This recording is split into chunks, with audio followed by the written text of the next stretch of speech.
Fedmeproblemet her i Danmark er nu blevet så stort, at fedmelæger vil ændre strategi. Nu lægger kirurger op til, at også helt unge ned til 18 år skal have tilbudt en fedmeoperation.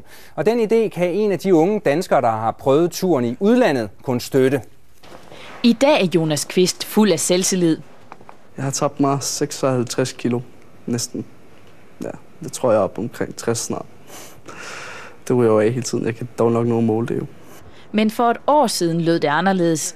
Dengang stod den 17-årige unge mand over for en fedmeoperation.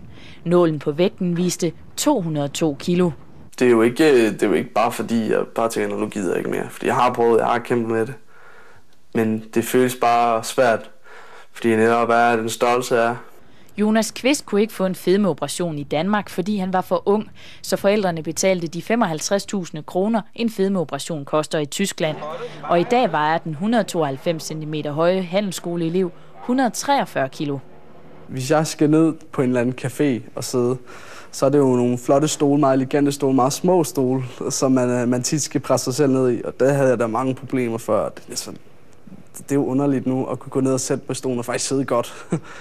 Det er først muligt at få en fedmeoperation i Danmark fra man er 20 år, men nu anbefaler landets fedmekirurger, at aldersgrænsen sænkes til 18.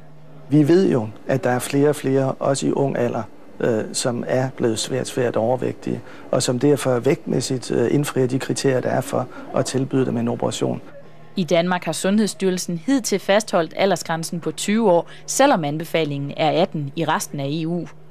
Vi vil gerne følge, hvad det er, hvorfor de har gjort det sådan, og hvad deres begrundelse i de andre lande. Men vi skal jo så også lige sige, at vi har jo endnu ikke gjort fedmekirurgi til, skal vi sige, en almindelig behandling, men vi har det stadigvæk som en udviklingsfunktion, og skal netop vurdere det her hen i sidste på året, hvordan vi synes, det skal være fremover.